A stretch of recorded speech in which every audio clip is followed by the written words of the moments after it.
se dirige junto a la vicepresidente electa a firmar los libros de honor de ambas cámaras. Y a continuación, ahora me acompañan.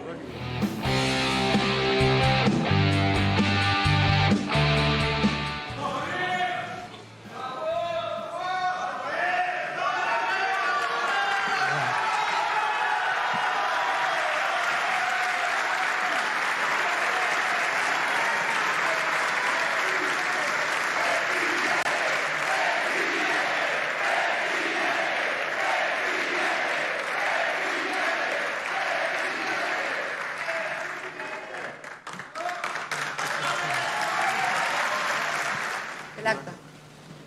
Ahora van a leer el acta. El doctor Alberto Ángel Fernández, la banda y el bastón, atributos del cargo presidencial.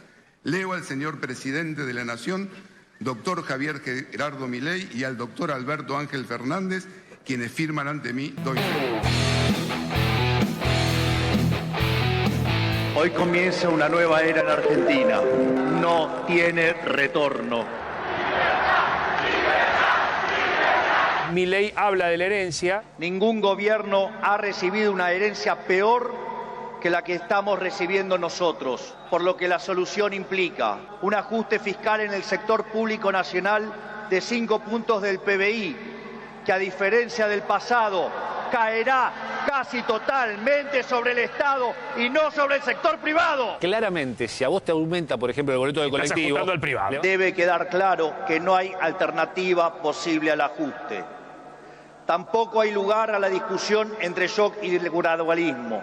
Todos los programas gradualistas terminaron mal, mientras que todos los programas de shock fueron exitosos. Todos los programas gradualistas terminaron mal, algunas de las definiciones de Javier Milei. No puedo decirte que sienta alegría, porque sé lo que recibimos.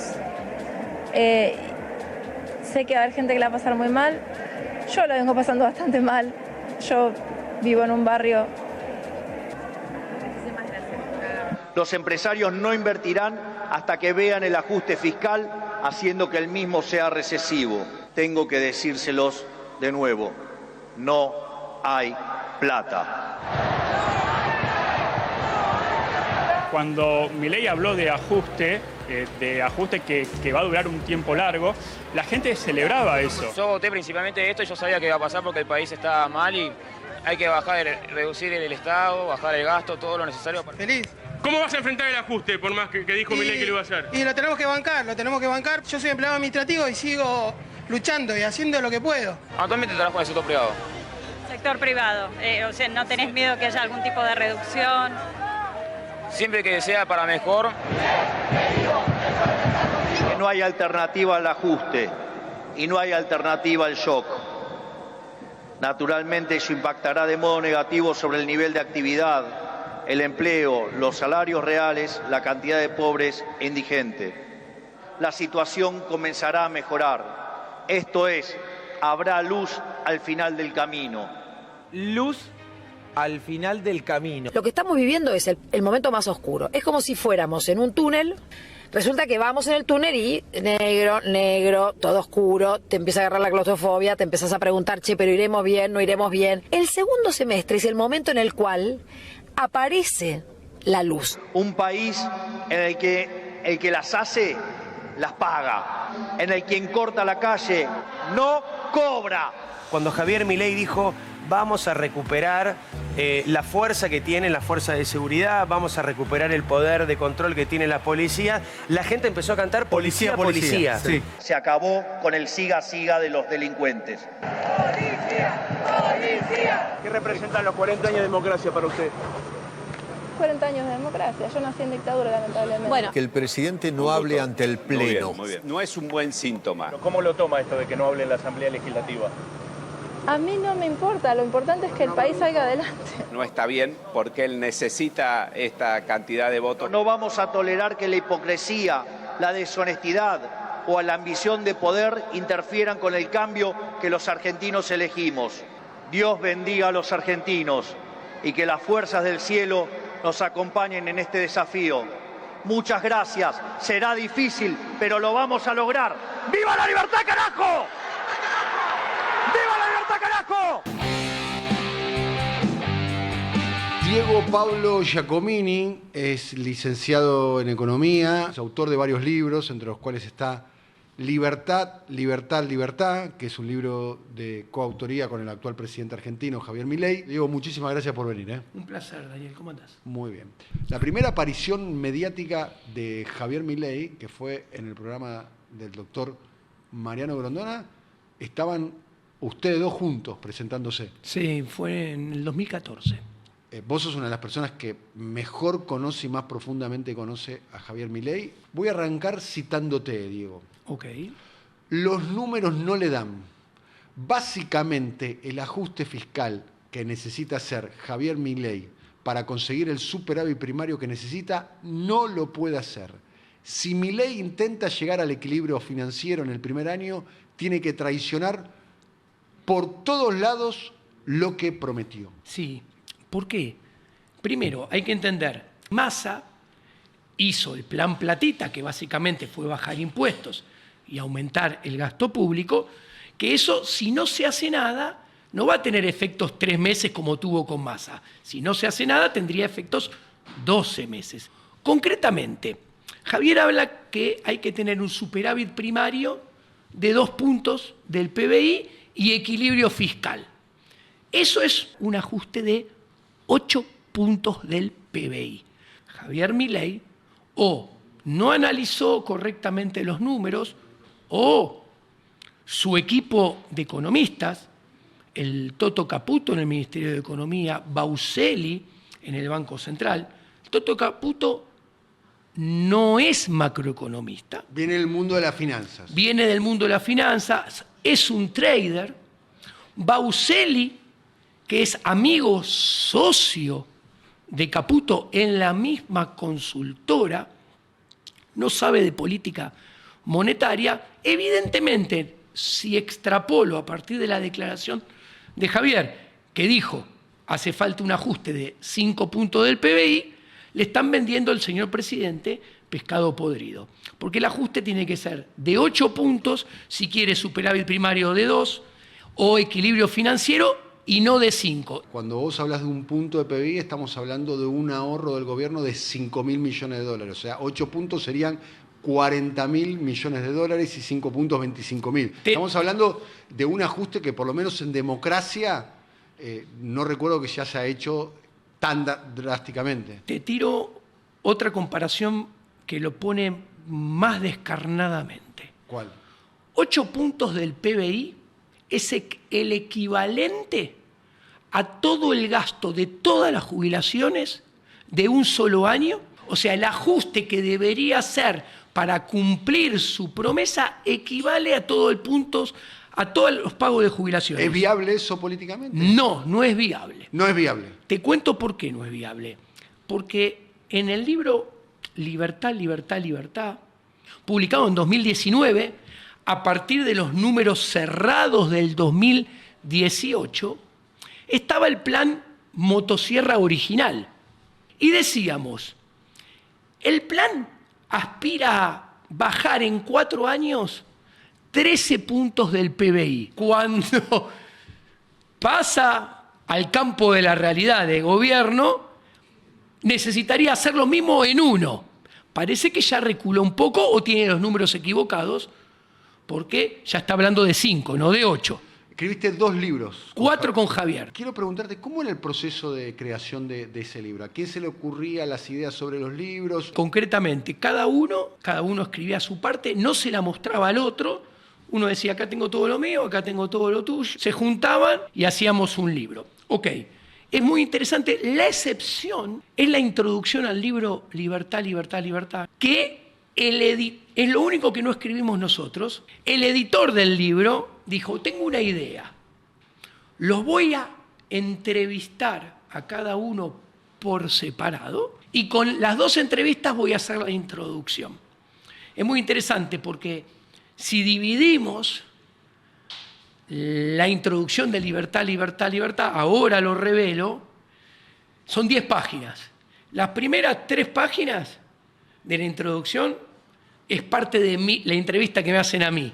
Lo del medio es parte de la entrevista que el editor le hizo a Javier. Y las últimas 3 o 4 páginas son otra parte de la entrevista que me hizo a mí. Es muy interesante porque si miran Libertad, Libertad, van a ver claramente ahí las diferencias filosóficas y éticas entre cada uno de los dos. Por eso lo cuento. Entre vos y Javier. Llegaron a tener un show televisivo propio, ¿no? Bueno, empezamos juntos con un programa que se llamaba Economía al Cuadrado, que estuvimos juntos 7 ediciones. Javier nos siguió, o sea, Javier compartimos las primeras 7, tiene como 120 números, 4 temporadas y yo gané el Martín Fierro digital. Con un programa de economía, filosofía política y ética del liberalismo radical, yo gané un Martín Fierro. Bien, vos te definís como liberal. Liberal radical. Liberal radical. Sí.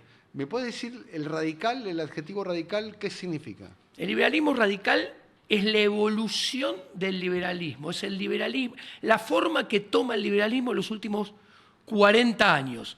Enmienda todos los errores del liberalismo clásico del final del siglo XVII, principio del siglo XVIII. ¿Cuáles errores? Darle el monopolio de la ley, ¿al Estado? De la seguridad, de la administración de justicia al Estado. ¿Sos anarcocapitalista? Soy anarquista de libre mercado. La única forma del liberalismo consistente en el siglo XXI es el anarquismo de libre mercado, anarquismo de propiedad privada. Soy anarquista. Es como una utopía. No. Utopía es pensar que los gobernantes gobiernan por y para vos, que con el voto elegís a alguien. Eso sí que es utopía, ¿no? ¿Vos no votás? Yo no voto. Al último presidente no lo votaste. No lo voté. No lo votaste. Ni a él ni a anteriores. O sea, no es una cuestión personal. No, ni a ninguno. Exactamente. Obviamente hubo una evolución. Antes votaba. Sí. ¿No? Con el paso del tiempo, a medida que fui estudiando y me fui interiorizando de la filosofía política, de la ética de la propiedad privada. Vos llegás por la economía, pero después te especializaste en historia, en filosofía, sí, en ciencias políticas. Los Milei Boys, como lo llamo los de Twitter estos, me admiran muchísimo como economista, como técnico económico, macroeconómico, ¿no? Pero me denostan, claro, porque desnudo las inconsistencias y las contradicciones en materia de filosofía política de Javier. Entonces me dicen, sos buenísimo como macroeconomista, pero lástima que pensás mal, bla, bla. Y no se dan cuenta que mi análisis macroeconómico llega a un resultado muy diferente al de mis colegas. Es resultado de mi visión filosófica, política y ética. O sea, yo enmarco a la economía como un pequeño subproducto subyacente. Necesariamente tiene que estar por debajo del paraguas de la filosofía política y ética, porque si no llegan mal las conclusiones. ¿Sos un hombre conservador? Ni en pedo. El conservadurismo es el máximo enemigo del liberalismo. Porque uno ve en Milei, desde la derecha, son sectores liberales en lo económico y sectores conservadores en lo que se llamarían las pautas culturales. El tema de la interrupción voluntaria del embarazo, lo que se llama el aborto. Digamos, ¿cuál es tu postura con respecto a ese tema? Bueno, en mi anteúltimo libro, La Revolución de la Libertad, porque el último es Liberalismo siglo XXI, que pasó el chivo porque te olvidaste de mencionarlo, hay un capítulo todo sobre el aborto y las ideas de la libertad. Yo estoy a favor del aborto. La teoría austríaca le da valor al tiempo, porque el transcurso del tiempo es el que permite transformar las cosas, adicionándole valor. ¿Qué quiere decir esto? Que una cigota no es un ser humano, es una cigota. Necesita que transcurra tiempo para convertirse en un ser humano, que es algo mucho más complejo, que tiene mucho más valor agregado que una cigota. Tiene que ser voluntario y tiene propiedad privada. En este caso, ¿quién? la mujer portadora, que no es madre desde que es una cigota. Madre es bastante más complejo, con poner su capital, su propiedad privada, que es su cuerpo, tiene que estar de acuerdo con el proceso transformador. El cuerpo humano es una propiedad privada. Obviamente. Y de alguna manera es muy parecido al argumento que utilizaron muchas las mujeres diciendo mi cuerpo, mi decisión. Y yo estoy a favor de la revolución de la mujer. Para mí es la revolución más importante de la historia de la humanidad. La mujer estaba bajo el yugo del hombre. ¿Por qué? Por una cuestión de fuerza física. Tengo más fuerza que vos, hacé lo que yo te digo, porque si no serás castigada. ¿Ok?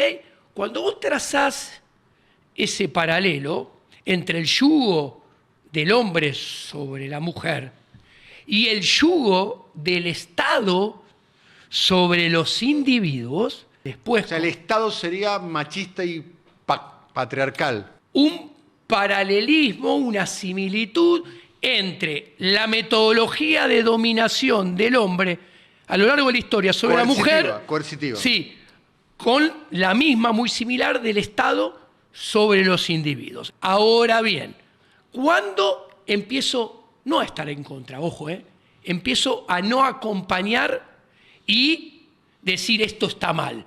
Cuando el Estado utiliza el feminismo para implantar leyes en su propio beneficio en pos de fomentar un feminismo que en realidad lo que termina haciendo es dando vuelta, hablando mal y pronto, la tortilla y poniendo en inferioridad o en desigualdad al hombre con respecto a la mujer, que capaz hay una denuncia de, no sé, acoso sexual, se me ocurre hablando mal y pronto, y el hombre tiene que demostrar la inocencia, lo cual es una locura. Ahora, la propiedad privada es inherente al ser humano, no es una construcción social como piensa la izquierda. Y acá me diferencio de Javier mucho. ¿Por qué? Porque yo no pienso que la gente de izquierda sea toda o la mayoría, como plantea, resentida, envidiosa, celosa, mala persona, éticamente peores, físicamente peores, estéticamente, productivamente, moralmente peores. No. No, ni ahí. ¿Por qué? Porque Javier entra en una contradicción y una inconsistencia intelectual de la cual no puede salir. ¿Cuál es? Porque al mismo tiempo que dice esto, está planteando que el arco está muy corrido a la izquierda y todo el mundo es zurdo en su mayoría. Entonces, si esa es la descripción de la gente de izquierda que él hace y casi todos son zurdos, la gente es mala, en su mayoría es mala. Y si la gente en mayoría es mala, caes en el hombre malo de Hobbes y necesitas un Estado que venga con el garrote... Un leviatán. Exacto, a ordenar, porque son todos malos. Si son todos malos, todos te van a robar, por ejemplo, y atentar contra tu propiedad privada, porque el hombre es malo. Ahora, si vos me decís, no, yo parto de la base que el hombre per se es bueno, se asocia, coopera, persiguiendo su propio fin, pero cooperando con el prójimo, entonces es bueno. Entonces, cuando vos entendés eso, entendés qué es el mercado. El mercado es un sistema de cooperación social, que obviamente hay excepciones, hay gente mala, pero es la minoría. Entendés que la propiedad privada es inherente al ser humano y no es una construcción social para mantener factores de poder y de dominio. ¿Y cómo demostrás que es inherente al ser humano? El axioma de la acción. ¿Qué es el axioma de la acción? El axioma de la acción es, todo ser humano argumenta. Escuchá lo que termino en un minuto. Todo ser humano argumenta, es un axioma. Si vos querés ir contra este axioma, tenés que argumentar para ir contra este axioma. Ergo es una verdad a priori, todo ser humano argumenta. Lo puede hacer porque tiene el principio de autoposesión, se autoposee. Si tiene el principio de autoposesión, es porque es su propio dueño de su cuerpo, de su mente, de su intelecto. Tiene propiedad privada. Y para poder ejercer esa propiedad privada, accionar y argumentar, tiene que tener libertad. Tenés que respetar el principio de no agresión al prójimo, que es, bueno, no agredas la propiedad privada, la libertad y la vida del prójimo. ¿Qué hay a propósito de la concentración de la riqueza? 10, 15 personas más ricas del mundo y hay personas que están en la pobreza más extrema. Yo no defiendo el capitalismo actual. No. ¿Por qué? Porque el capitalismo actual, las fortunas más grandes del mundo, están todas hechas en asociación inmoral, complicidad solidaria entre empresarios prebendarios. ¿Empresarios es un término tuyo o de Javier Milei? Originalmente no interesa de quién, pero déjalo pasar. Porque lo utiliza mucho Milei. Sí, los dos. Pongámoslo que los dos utilicemos. Sí. A ver, la diferencia entre él y yo la vas a ver acá. Por ejemplo, vamos a poner un caso. Elon Musk. Sí. Elon Musk tiene contratos con la NASA, multimillonarios, que es el gobierno federal de Estados Unidos. A ver, esos contratos del gobierno federal de Estados Unidos vía NASA y Elon Musk, ¿qué quiere decir esto? Que el gobierno y la NASA gastan dinero ajeno en lo que ellos quieren porque les gusta, para decirlo mal y pronto.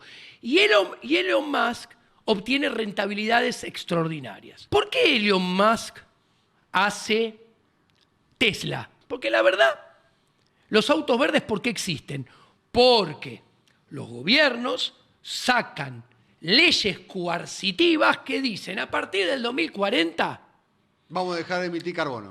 Y no va a haber más, no se puede fabricar más autos a nafta.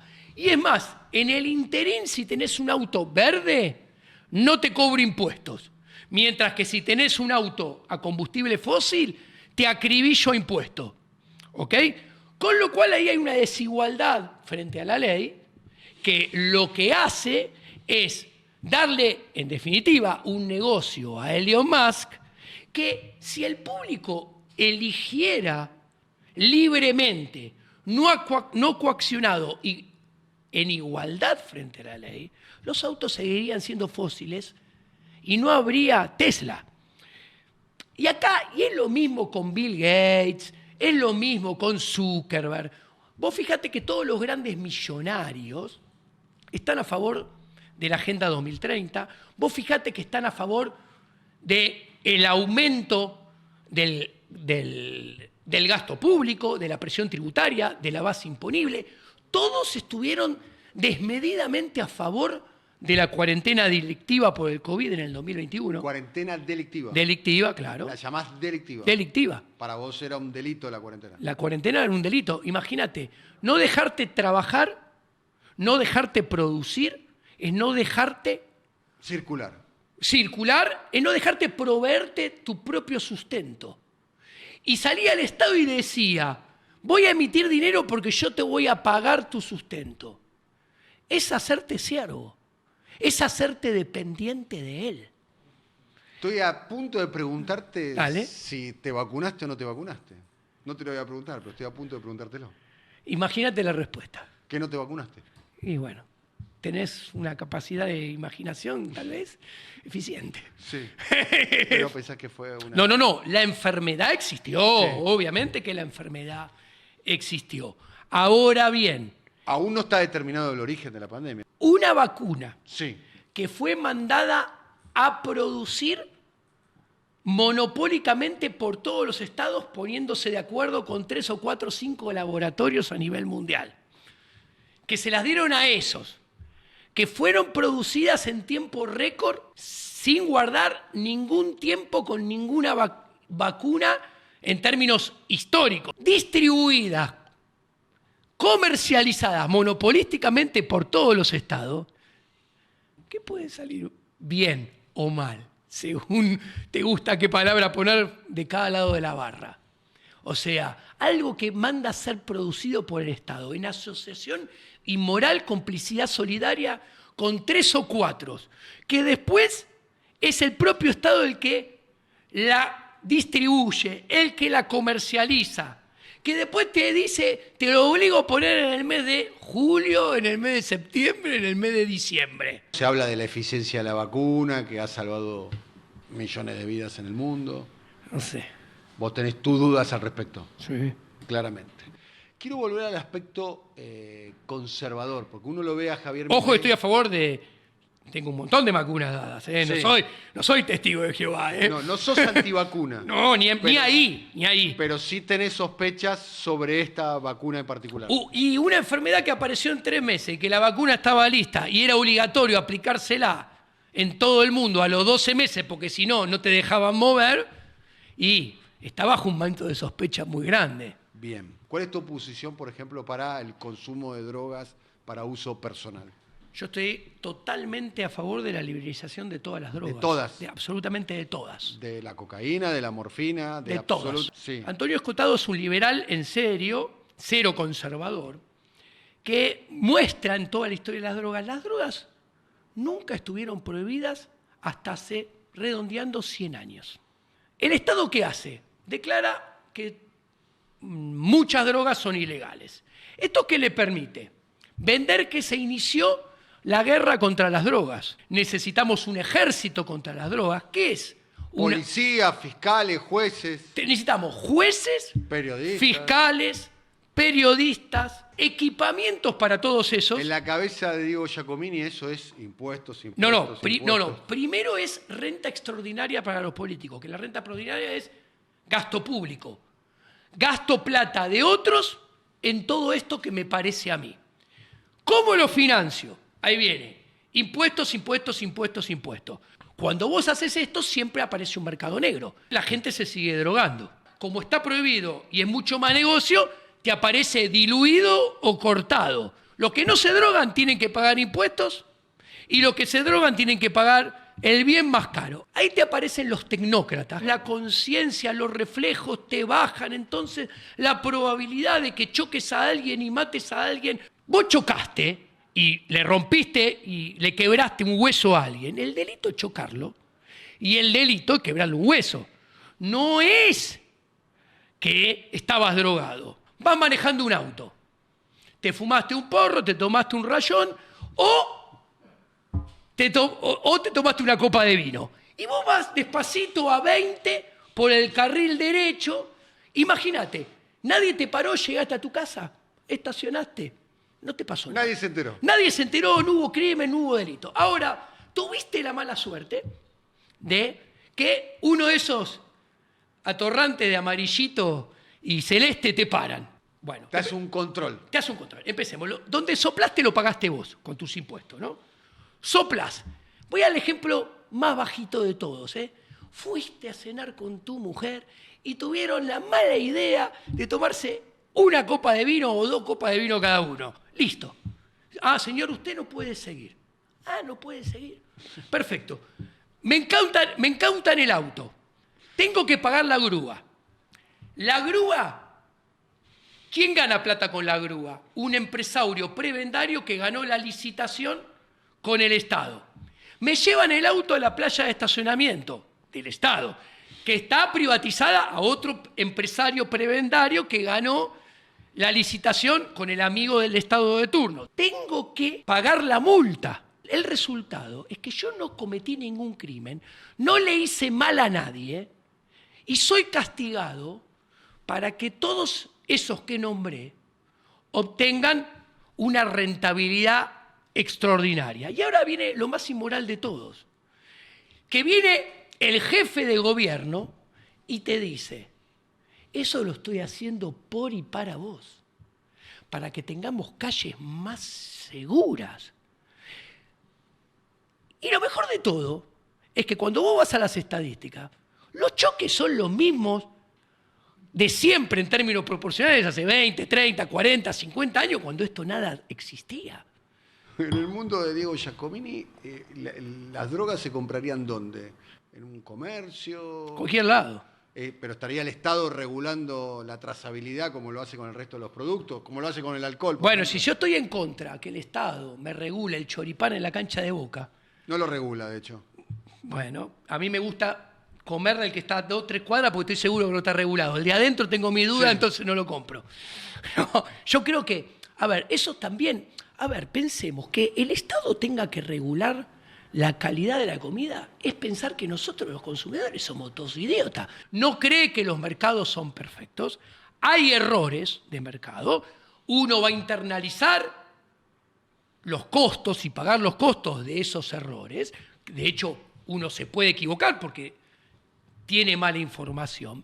Pero el daño que te genera esa falta de perfección de mercado va a ser mucho más chico que todos los daños colaterales que te genera el político cuando te quiere regular algo. Entonces, los mercados no son perfectos, la información no es perfecta, pero los costos en los cuales puedas incurrir por esa información asimétrica o imperfecta van a ser infinitamente menores con un Estado interviniendo a lo largo y ancho de tu vida coloquial de todos los días. Se esperaba hoy por la mañana el anuncio de medidas. Y evidentemente todavía no dan pie con bola y no saben bien qué hacer porque si no las hubieran anunciado. Adentro del gobierno, en estos momentos, hay muchas discusiones, hay puntos de vista opuestos, no se ponen de acuerdo y la consecuencia es que todavía no tienen bien cerrado qué van a hacer. Estuvieron en campaña hasta el 19, creo, no me equivoco el número, ¿no? 19 de noviembre. Bien. Listo, se preocupaban solamente por ganar elecciones, dar vuelta por el país, con el viri de la campaña electoral. Toto Caputo se enteró que iba a ser ministro de Economía, Bauseli se enteró que iba a ser presidente del Banco Central, ¿hace cuánto? 2 semanas, 3 semanas. Pero como muchísimo. Obvio que no tienen plan económico. Lo dañino que es cada 2 años estar 9 meses en campaña. O sea, es una gestación de un ser humano, la campaña electoral año por medio. Si tengo que hacer un plan económico y dentro de 15 meses voy a estar de vuelta en campaña electoral, ¿ustedes piensan que ese plan económico va a ser bueno? Yo como economista les voy a decir que está condenado al fracaso. Porque no se puede hacer nada pensando en largo plazo. La inflación tiene varias razones, es multicausal, para vos seguramente tiene que ver con la emisión monetaria, sí, entre otras razones, pero también tiene que ver con una cuestión de la expectativa, ¿no? Sí. Claramente. Y el presidente dijo que iba a haber inflación de 20 a 40 puntos porcentuales en diciembre, enero, febrero y marzo, como al modo de especulación. ¿Es posible eso? ¿Puede haber 40 puntos de inflación por mes en la Argentina? Es casi una certeza. ¿Una certeza? Sí. ¿Por qué? Venimos de un proceso donde la emisión monetaria, para que te des una idea, ha superado los 12 puntos del PBI. Vos emitís y el efecto no es enseguida. Javier Milei... Esto lo está explicando Milei. Sí, pero no lo explica correctamente, porque pareciera que es por arte de magia o por la fuerza del cielo. ¿Qué quiero decir? Dice, no, la emisión monetaria tiene un retardo de 18 o 24 meses para hacer efecto y terminar impactando en inflación. Ahora, ¿por qué? Porque eso sí parece que es algo mágico, porque sí, 18 o 24. Primero, no se sabe a ciencia cierta cuánto tiempo va a tardar. Pueden ser 12, pueden ser 18, pueden ser 24, y esta cantidad de meses varía. Todos ahorran y gastan en diferentes lugares, en diferentes mercados, a diferente ritmo. ¿Por qué importa cómo va pasando de mano? Porque a medida que la plata va circulando y pasa de mano en mano, es cuando nosotros nos vamos dando cuenta que la plata va perdiendo poder adquisitivo. Y no todos nos damos cuenta al mismo tiempo, ni todos nos damos cuenta de la misma forma de cuánto poder adquisitivo pierde. Voy a aumentar mis honorarios de consultoría económica. Viene el pintor y dice, uy, ¿cómo pierde? Capaz se dio cuenta después que Giacomini. Capaz se dio cuenta antes que Giacomini. Capaz se dio cuenta que perdió más o menos poder adquisitivo que Giacomini. Entonces dice, che, voy a aumentar ¿cuánto cobro para pintar la hora? ¿Y qué sucede? Yo opero en un mercado, el pintor opera en otro mercado, el maestro opera en otro mercado. Entonces no todos nos damos cuenta al mismo tiempo, nos damos cuenta en la misma cuantía, ni podemos subir los precios al mismo ritmo y a la misma velocidad. En la bolsa de toda la economía, todos vamos subiendo los precios a diferente momento, uno atrás de otros. Por eso la emisión la hago y termina de hacer efecto mucho tiempo después. Esta es la explicación, porque si no parece que cae del cielo. El último gobierno, que lo digo del día que asumió, en 52 años es el peor ministro de Economía que vi en mi vida y el que más hipotecó el futuro de los argentinos. Hay tanto dinero en la calle y encapsulado en las leyes y pases que, por un lado, genera expectativas de devaluación, expectativas de inflación. ¿Y esto qué hace? Esto lo que hace es que cuando aumenten los precios que Milei va a aumentar bajo los subsidios económicos, aumenta la luz y el gas, bajo los subsidios económicos, aumenta la nafta. Todos esos aumentos que se llaman precios administrados. ¿Por qué administrados? Porque administra el burócrata tecnócrata del gobierno, ahora Javier Milei, Caputo y compañía, se van a trasladar al resto de los precios. Hoy tenemos una inflación promedio mensual del 12, que en diciembre podrá ir al 15, 18. No sé, no lo puedo saber. Imaginemos que en el primer semestre del 2024 la inflación promedio mensual va al 18%. ¿Ok? Vos dijiste 20, 25, o sea... No, lo dijo Milei. Milei lo dijo, perdón. O sea, 18... Milei dijo 20 a 40. Si yo te digo que 18 promedio de enero a junio es un escenario nada tremendista. Hasta conservador, te digo. Hasta conservador. Bueno, la inflación interanual de diciembre que cierra en 180, 185, va a ir a 420. A 420 con ese 18% promedio mensual que vos dijiste conservador.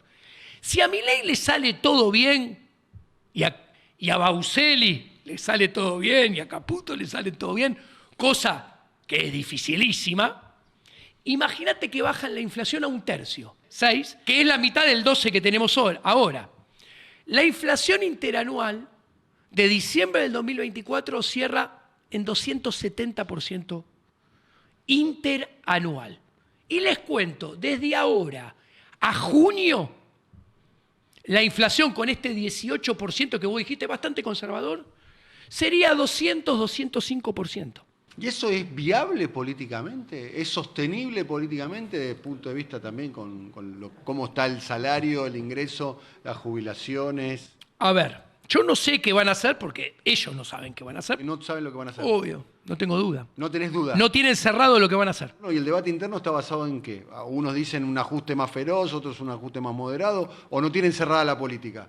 La política es la política económica, puertas adentro de qué hacer, la discusión técnica entre ellos. La discusión está... ¿Cuáles son las dos posiciones que hay?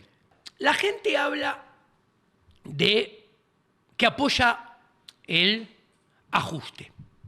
Perfecto. Primer punto. La gente tiene la percepción que si vive en la vereda de los pares, el ajuste cae en la vereda de los impares. El ajuste es el otro. Claro. Y si vive en la vereda de los impares, el ajuste le cae a los de la vereda de los pares. Lo cual es un grave error. Punto número 1. Punto número 2. El ajuste de la casta. Esto es filosofía política. El Estado gasta plata, gastando en determinado grupo de gente, para que esa gente se convierta en dependiente de ese gasto público. Y si es dependiente de ese gasto público, se ve obligado o casi obligado a votarlos. El Estado gasta en jubilaciones, el Estado gasta en empleados públicos, los salarios de los empleados públicos. Hay gente del otro lado. El Estado gasta en planes sociales. Hay gente del otro lado. El Estado gasta en universidades. Hay gente del otro lado. Entonces, lo que quiero decir es que un recorte del gasto público es imposible que no caiga sobre la gente. Si Javier honra lo que dijo en campaña, no puede recortar el gasto 8 puntos del PBI. ¿Por qué? Porque lo que él dice que va a recortar y poner a cero son 5.8% del PBI. Ahora, ¿se puede ese 5.8 recortar a cero? No, porque los subsidios económicos son 4. Si yo lo pongo a cero, todo en un año, el aumento de tarifas va a ser altísimo. ¿Y eso en quién impacta? En la gente que viaja en tren, en la gente que viaja en colectivo, en la gente que prende una hornalla, en la gente que prende la luz. Ahora, Javier, cuando estábamos juntos, decía, el ajuste de los subsidios públicos, de los subsidios económicos, no es todo vía tarifas. Puede ser adecuando la ecuación económica financiera de las empresas privatizadas o que prestan servicios públicos. Les cuento. Si Javier dice, siguiendo sus palabras, que el ajuste de los subsidios económicos son entre ahora y abril-mayo, como ha dicho, no tiene tiempo de hacer eso. ¿Por qué? Porque dentro de las empresas no saben cuál es bien su ecuación económica financiera. O sea, es un proceso que lleva, no lo sé, 1 año y medio. ¿Por qué digo no lo sé? Porque según qué empresa, qué sector es diferente, porque la complejidad es diferente, con lo cual no lo puedes tratar como un todo. Ahora, listo, no puedes llevar los subsidios económicos a cero enseguida. Las transferencias a provincias son 1.3% del PBI. Tampoco la puedes llevar a cero. Hay 14 provincias que no traspasaron su sistema jubilatorio a la órbita nacional. Entre ellas Córdoba, gran aliado electoral de Javier. Las jubilaciones son cordobesas. Córdoba y otras 13 provincias más. Todas esas 14 provincias reciben transferencia del gobierno nacional que las ayuda, le da un ayudín, pagándoles una parte de las jubilaciones. 5,06% del PBI, con lo cual tampoco se puede poner a cero. Todo esto que él dice poner a cero, que es 5,8%, que está lejos del 8% de ajuste que necesita, en un escenario pero hiper optimista, lo podría bajar 4 puntos en todo un año. Ahora, si lo baja a 4, el ajuste queda a mitad de camino, porque tiene que ser un ajuste de 8 y lo baja a 4. No cumplir lo que prometió en campaña. ¿Qué es? Bueno, te piso / te licúo jubilaciones, te piso, te licúo / salarios, te echo gente, te piso, te licúo gasto en universidades. ¿Y eso políticamente viable? Ahora, interesante, tu pregunta es clave. ¿Por qué? Porque alguien me puede decir, Duhalde lo hizo en el 2002. Sí, un gobierno peronista lo hizo en el 2002. Se fue a la casa, pues. Se fue a la casa con Costequi y Santillán. Ahora, se fue a la casa con 40% de inflación punta a punta en el 2002. Una cosa es intentar hacer eso como lo hizo Duhalde, con 40% de inflación, y otra cosa muy diferente es hacerla con 300 monedita de promedio de inflación en el año. ¿No será que él está de alguna manera apretando con un escenario dramático para después enrollar el barrilete y negociar? Sí, va a tener que emitir.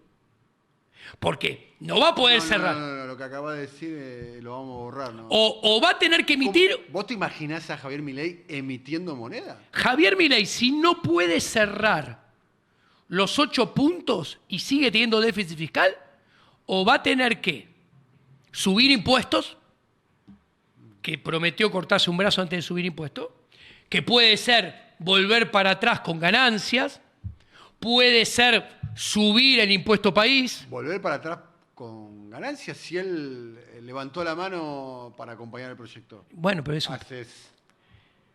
Pero ¿desde cuándo le vas a creer? 3 meses atrás. Pero a un político no se le puede creer mucho. Pero se supone que él representa a un outsider de la política. Pero ya no lo es. No lo es. No lo es. No lo es. La política, si sos outsider, en serio, te echa del sistema. Bien. Porque los sistemas no se cambian de adentro con las reglas del sistema. Las reglas del sistema se están hechas para proteger al sistema y después para propagarlo e intensificarlo. O, si no puede cerrar los 8 puntos, o tiene que colocar más deuda. Ahí quería ir, porque también un poco el gran perfil que tiene Luis Caputo, que es el ministro de Economía, él viene de sus antecedentes, vos lo definías como un mesa dinerista, como un trader, viene del mundo de las finanzas, es especializado en alguna manera en la emisión de deuda. ¿Existe la posibilidad que la Argentina vuelva al mercado de capitales y se pueda endeudar? Está descontado que Toto Caputo va a emitir deuda. Sí. Para solucionar el problema de la liqui pase. No sé cuánto va a conseguir, está muy difícil, pero va a haber un aumento del endeudamiento neto. ¿Con qué garantías? ¿Cómo puede la Argentina conseguir deuda si tiene un riesgo país de 2.000 puntos? Bueno, yo creo que justamente Toto Caputo es ministro de Economía, cuando técnicamente no tiene los pergaminos para ser ministro de Economía, porque es el único que le puede traer la promesa, algo creíble, de que algunos dólares va a conseguir en el mundo. Cualquier otro no, porque, a ver, Massa fue a Estados Unidos, le cantaron 0. Massa fue a China, le cantaron 0. Massa fue con Lula y le cantaron 0. O sea, Massa no consiguió $1 fresco. Pero es el adelanto del swap en China. Que Javier lo va a usar también. ¿Lo va a usar? Dijo eso, yo lo escuché, que el swap está disponible. Entonces, a ver, pero yo me refería, Toto Caputo va a colocar deuda. Va a haber un aumento neto de endeudamiento. Como va a devaluar, va a haber un aumento del peso de la deuda sobre el PBI. Sobre el PBI porque se devalúa. Y la deuda en dólares pasa a pesar más sobre el PBI. Eso, a su vez, ¿qué es eso? Más peso de los intereses. Por lo tanto, más gasto público. Los intereses forman parte del gasto público, con lo cual eso es más impuestos futuros. O sea, Toto Caputo está aumentando el gasto público, los impuestos futuros, con la colocación de deuda. Pero yo me refería que para financiar esta brecha que no va a poder cerrar, si se va Toto Caputo, el que venga después o va a tener que colocar más deuda, que lo veo difícil, o va a tener que emitir pesos, o va a tener que subir impuestos. O van a tener que subir impuestos antes. O sea, ¿qué quiero decir? O ajustar. O incumplir las promesas en materia de ¿qué? De partidas presupuestarias que se prometió que no se iban a tocar, licuar vía inflación salarios, licuar vía inflación jubilaciones, licuar vía inflación planes sociales, echar gente. Javier está prometiendo equilibrio fiscal y no le dan los números para el equilibrio fiscal. Bueno, entonces o emitís deuda, o emitís moneda, o subís impuestos, o licuás gasto público, que es ingreso de determinadas personas, o haces un poquito de todo. Esa es otra posibilidad. ¿La posibilidad de endeudar a la Argentina existe? ¿Se puede volver al mercado de capitales? ¿Qué garantía puede dejar la Argentina? ¿Vaca muerta? ¿El litio? A mí no me gusta, pero viste que el fútbol americano a veces llaman a uno para patear a los palos y lo único que hace es patear a los palos. Bueno, a Toto Caputo lo están diciendo, che, vení, entrá solamente para patear a los palos y metela entre la H, que es conseguir dólares. Si entra, no consigue dólares, es como que patea la pelota y va a la tribuna.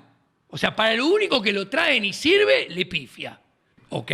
A ver, pero hizo una gira por Estados Unidos y no consiguió dólares. Vos mirá el contexto internacional que hubo. No hubo mandatarios de Europa. De la Unión Europea no hubo ningún mandatario. Tuvimos a Paraguay, a Uruguay, a Chile, a Zelensky y 4 más. Fueron 8, de un contexto de 250 países.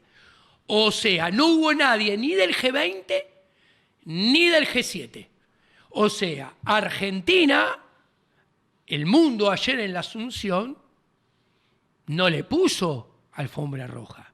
Cuanto menos dólares consiga Toto Caputo, más alto va a ser el tipo de cambio del swap, del intercambio del liqui pases, que es la deuda del Banco Central en pesos, por la deuda en dólares de el tesoro que emita el Toto Caputo. Cuanto más dólares consiga, menos va a ser el tipo de cambio, más bajo va a ser el tipo de cambio. ¿Qué sucede?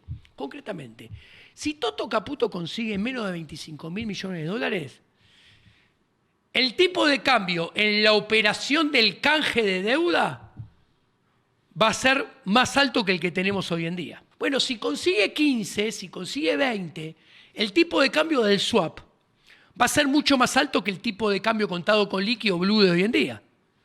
Con lo cual, la brecha se va a volver a ensanchar. Con lo cual, la devaluación que haga Toto Caputo, después va a tener que venir una nueva devaluación. Porque esa que haga al principio va a quedar vieja. El Javier Milei, que yo lo conozco, le tiene terror a la hiperinflación. De hecho, lo dijo ayer en el... Le tiene terror a un aumento fuerte del tipo de cambio. Perdón, y que lleve un aumento fuerte de la inflación. Y ayer lo dejó él explicitado en su discurso. ¿Por qué? Porque ese aumento tal vez pondría en riesgo su mandato desde el inicio. ¿Cuántas veces habrás escuchado vos, que lo conocés tanto, cuánto puede durar el gobierno de Javier Milei? Sí. Es una especulación que se hace. Cuando estábamos en campaña y había 3 candidatos, Massa, Patricia Bullrich y Javier, yo decía, cualquiera de los 3 que gana tiene chances de no cumplir en tiempo y en formas el mandato y llegar al 2027. Cualquiera de los 3. Tenés 4 gobiernos que llegaron al 10 de diciembre del 2011, del 2015, del 2019 y del 2023 hipotecando futuro. Y todo ese futuro hipotecado le cae al próximo gobierno. Tuviera la camiseta que tuviese. Le tocó a Javier, pero le iba a pasar lo mismo a Massa o a Patricia Bullrich. Que va a tener problemas serios, problemas de gobernabilidad, de paz social. Con cualquiera que hubiese ganado Bueno, de pero los no 3. ganó cualquiera. Ganó Javier. Ganó Milei. Cuando gana un presidente, que en este caso fue Javier, gana. ¿Y vos qué ves? Que los 24 gobernadores hacen cola para sacarse la foto y besarle el anillo. Porque ganó, ¿no? Perfecto, es la primera vez que no pasó. ¿Qué pasó? Se juntaron Frigerio y Axel Kicillof, 2 personas que conozco mucho. Fueron compañeros en el Nacional, exactamente. En el Nacional de Buenos Aires. Entre primer año, el mismo día, salí de la facultad y me dieron el diploma el mismo día. ¿Ok? Listo. Y a Frigerio también lo conozco. Se detestan, se odian.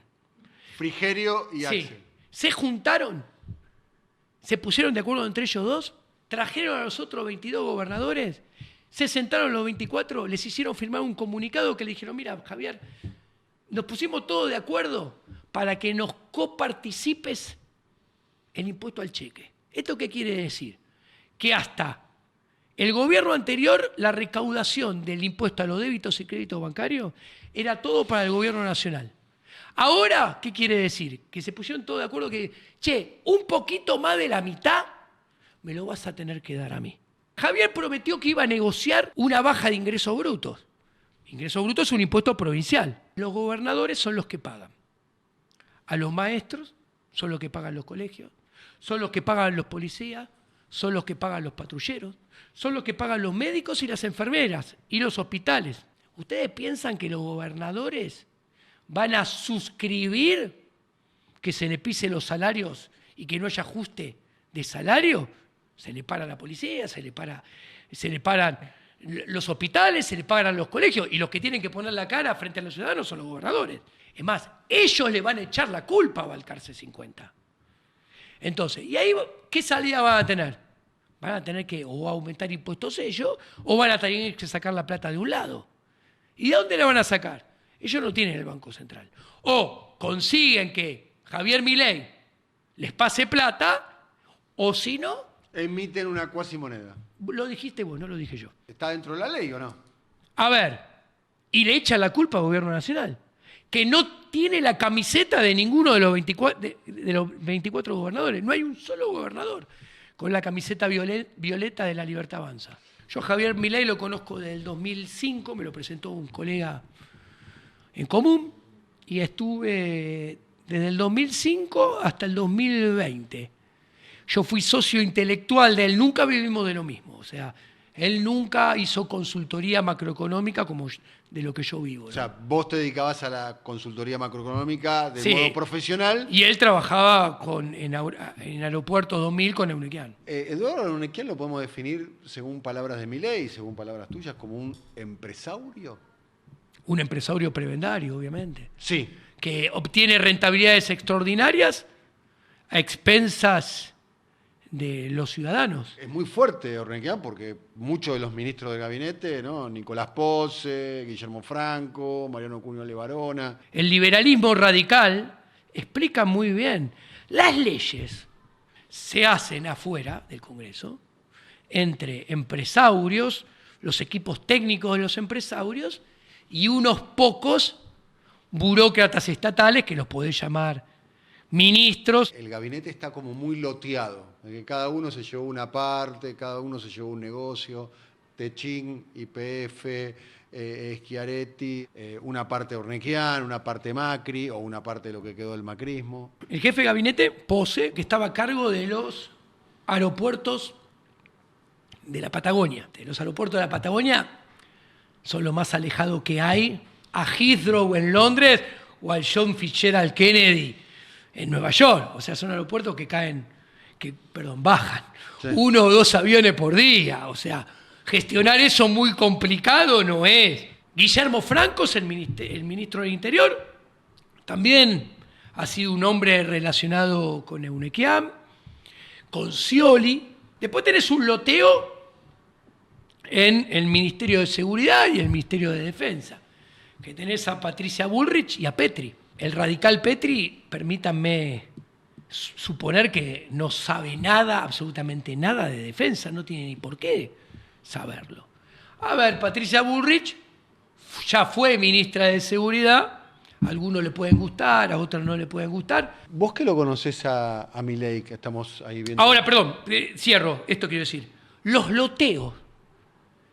A ver, cuando vos tuviste en Argentina gobiernos loteados, alianzas, De la Rúa fue una alianza, Cristina fue una alianza, Macri fue una alianza, este último gobierno que se fue ayer fue una alianza.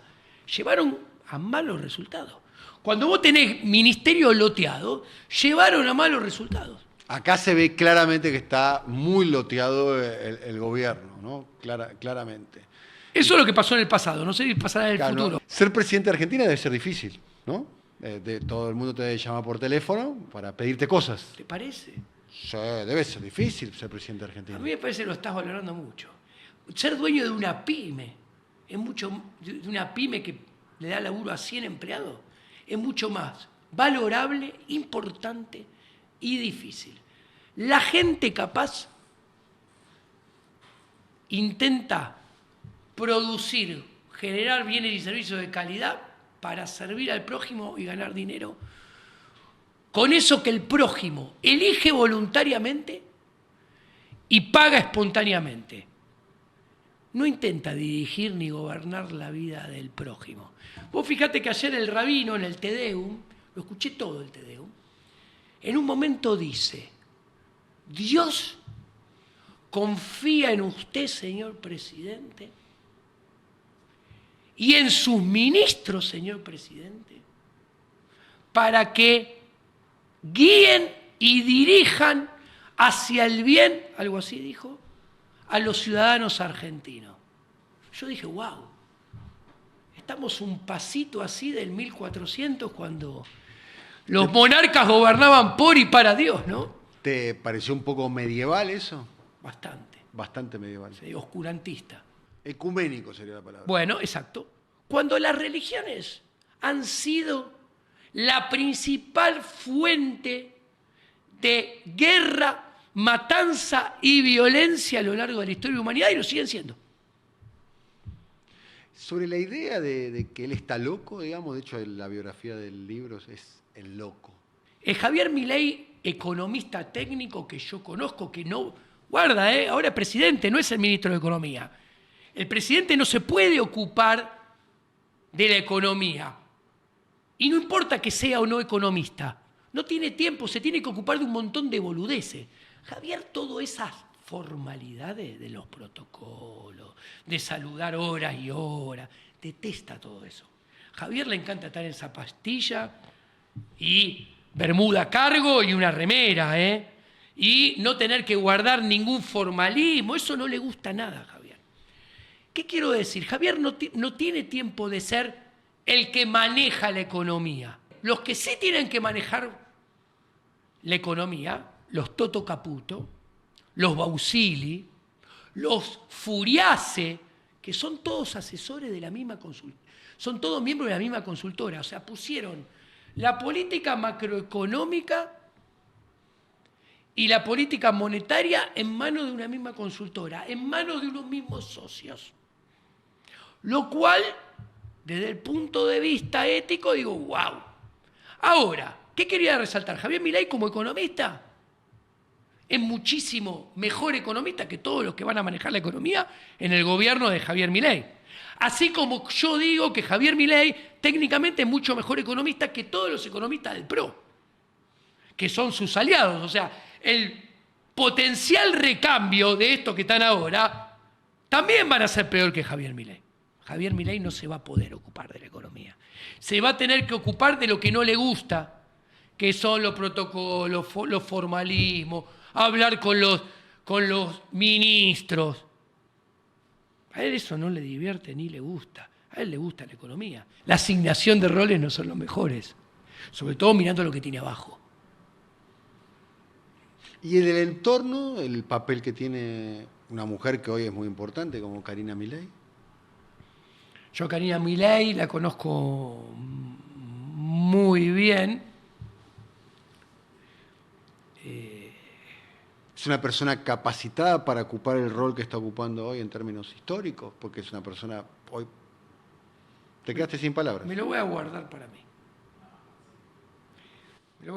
mí. Perdóname, porque ahí empezaríamos a hablar de las características individuales, ¿no? de una persona, ¿no? Respeto la decisión de que lo que tenés para decir no lo querés decir públicamente. Exactamente. Entendemos eso. Sí, porque vos fíjate que lo que dije de Javier, lo dije en función de las ventajas comparativas técnicas que puede tener, y de hecho enaltecí que Javier, en términos de ventaja comparativa, está mucho mejor para ser ministro de Economía que todos los que tienen en el gabinete económico, y es mucho mejor para mí de ministro que de presidente. Bien. O sea, estoy hablando de Javier en función a la función institucional, no del persona. Pero ¿te imaginas una posibilidad? Todos los presidentes tienen que enfrentar crisis. Sí. Indefectiblemente. En cualquier país del mundo, en cualquier momento, durante un mandato de 4 años, 5 años, 6 años, lo que dure el mandato, siempre enfrentan 1, 2, 3, 4 crisis. Que puede ser cualquier cosa, desde un desastre natural, una crisis fuera de registro, una crisis económica, una movilización, lo que sea. ¿Te lo imaginas a él enfrentando una crisis de esas características? No sé, una movilización en su contra, una represión de medida. ¿Cuál podría llegar a ser la reacción de Milei frente a un escenario como ese? ¿Cómo se enfrentaría? No lo enfrenta un presidente solo. Lo enfrenta un presidente con su equipo. Sí, pero al final del día el rol presidencial es unipersonal. Es unipersonal. Y ante la sociedad es el presidente. Más allá de que fue el ministro de Seguridad el que te lo dijo, o el ministro de Trabajo, o el ministro de Salud. Sí, pero... Al final del día es el presidente. Sí, pero los ministros se mandan cagadas, y se suelen mandar cagadas Sí. unilateralmente, y a mí lo que yo veo es que los equipos que tenía o que venía teniendo él atrás, hace tiempo lo dejó todo atrás. O sea, lo de la Libertad Avanza lo dejó atrás, y todo esto básicamente, salvo Guillermo Franco, que es ministro del Interior, y Pose, que lo conoce de su trabajo en la empresa de Unequiam, todo lo demás es nuevo para él. No los conoce mucho. Entonces, si vos no conocés a tu equipo, a ver, poneme la metáfora de futbolística. Salís a la cancha con jugadores que nunca le diste un pase. ¿Cuántas paredes vas a tirar? ¿Cuántos goles tirando paredes, entrando con jugadas elaboradas vas a poder hacer? Muy pocas. ¿Ok? ¿Cuándo empiezan a salir las paredes y las jugadas elaboradas? ¿Cuándo te conoces? Bueno, hoy por hoy es como un club que presidente Javier y compró todos jugadores nuevos que no se conocen entre sí. Salgan a la cancha. Es así. Entonces, si el primer partido viene complicado, va a estar muy complicado. Bien. ¿Hace cuánto que no hablas con Javier? ¿En persona? Me encontré 2 veces. Una en Fitzroy, en los estudios de América, hace 2 meses.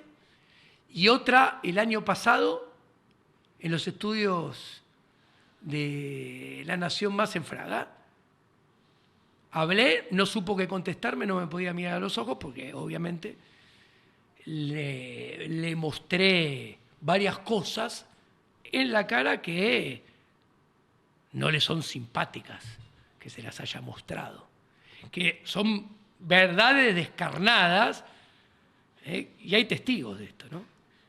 El otro día fui de vuelta a un programa ahí en Fitzroy, que fue la vez inmediata después de esta última vez que me encontré hace 2 meses.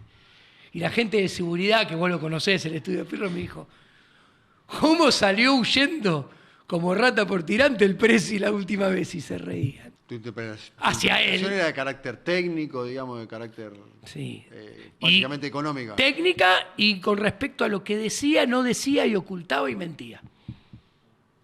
Y nada, se fue sin poder mirarme, sin poder contestarme. O sea, ustedes tuvieran diferencias técnicas de alguna manera, de enfoque. Y sobre todo éticas y morales. Vos quedaste del lado del liberalismo radical, más puro del terreno de las ideas, y él se transformó en un político más... A mí me preocupa este concepto que, más allá de la camiseta que tenga puesta, yo tengo miedo, yo se lo dije a él, esto es una de las cosas que le dije en la cara.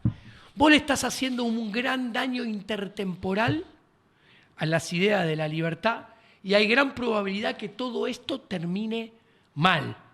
Y vos esto que estás haciendo no es liberalismo, esto es conservadurismo, rancio, aliado con empresarios prebendarios, que tiene altas probabilidades... ¿Que salga mal? Que salga mal. Con lo cual, si termina saliendo mal, la gente con otras ideas van a decir que esto es liberalismo cuando no es liberalismo. Y así como el liberalismo terminó remando en dulce de leche durante 30 años después de la nefasta experiencia menemista, que fue un cachivache muy alejado del liberalismo, que fue conservadurismo rancio de derecha. Si terminó el liberalismo después casi prohibido hablar de liberalismo porque te escrachaban después del menemismo durante 30 años, si esto termina mal, probablemente exista, no lo sé, la probabilidad que el liberalismo tenga que nadar no 30 años en dulce de leche, 50 años en mercurio después de esto. Y esto es lo único que me preocupa a mí, que por eso explico cada una de las contradicciones, inconsistencias que veo, no solamente en el discurso de Javier Milei, sino en el accionar de Javier Milei, que es donde más descarnadamente se ve que esto no es liberalismo, sino que es conservadurismo, que también se lo observa con quién se junta, con quién se alía,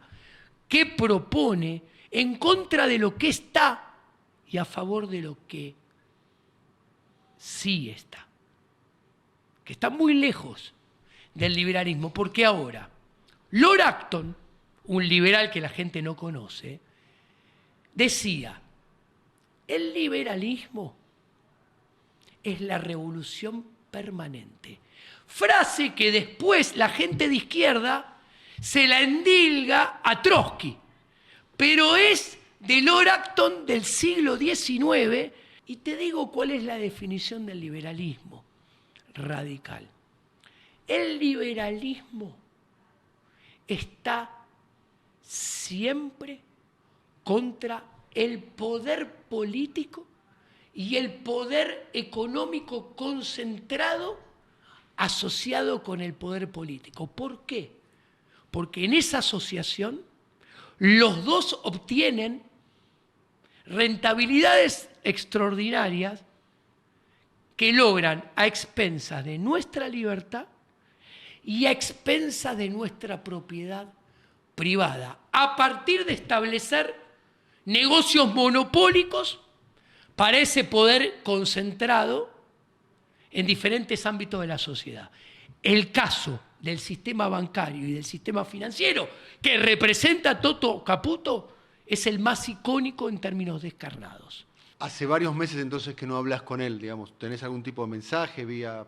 Los últimos mensajes que le he pasado análisis macroeconómicos que cruzan a lo ancho y a lo largo toda la economía argentina, porque sé que no los tiene y porque, por lo que le escuché en su boca, tiene números equivocados. Se los pasé sin ningún interés, se los facilité. ¿Lo felicitaste el día que fue electo presidente? Es más, te cuento una infidencia. El sábado antes de las elecciones, le escribí y le dije, vas a ser el futuro presidente.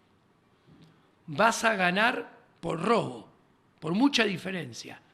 Un peronista encumbrado que patea al tercer cinturón del conurbano, que tanto vos como yo conocemos, le dije.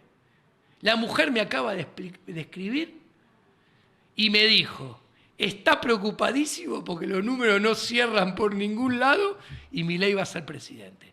Le mandé el screenshot, le mandé esto y le escribí. Me clavó visto y no me contestó. ¿Sería funcionario del gobierno de Milei? Ni de Javier Milei, de ninguno.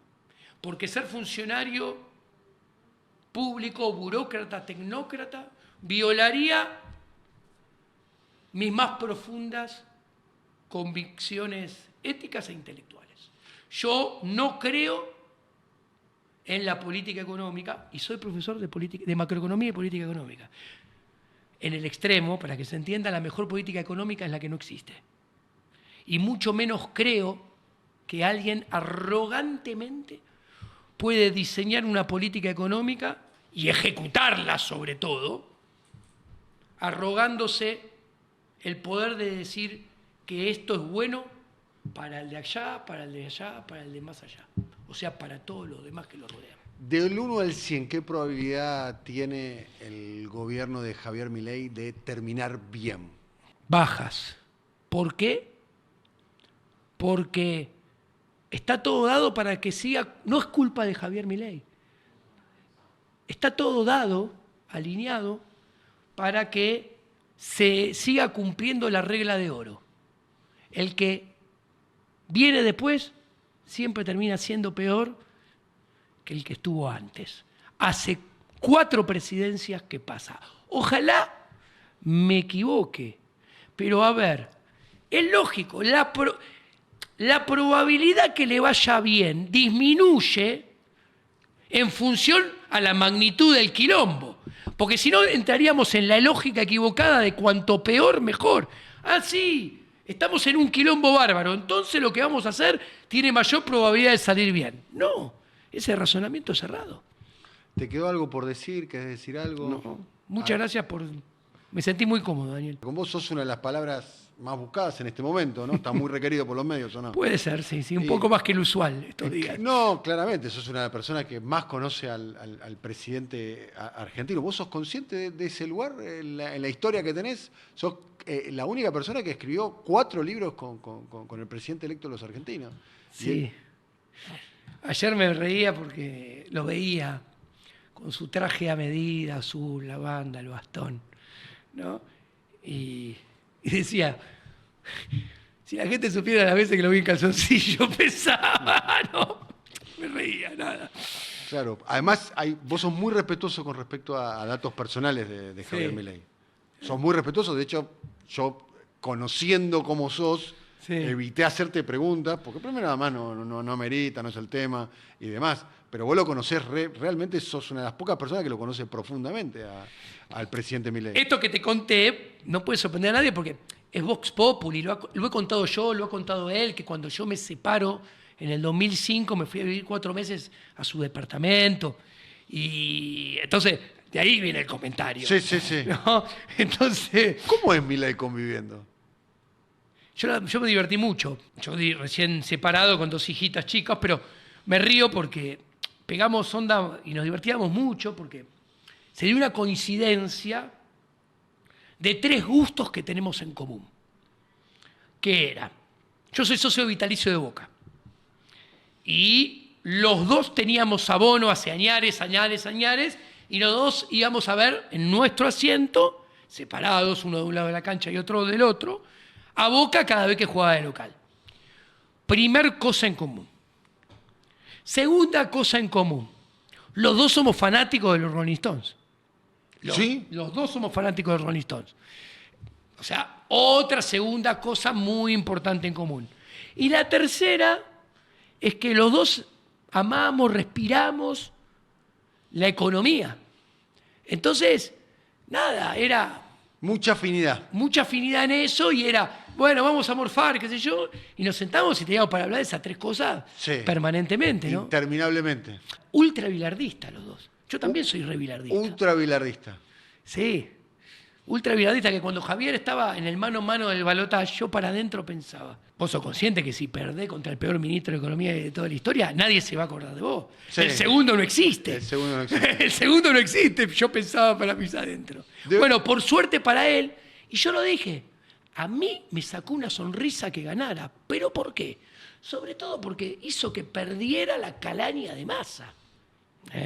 Nada. Bien. ¿Y si te llama para tomar un café, para juntarse? No me va a llamar. Yo sé que no me va a llamar. ¿Ok? Porque lo de la tabula rasa es verso.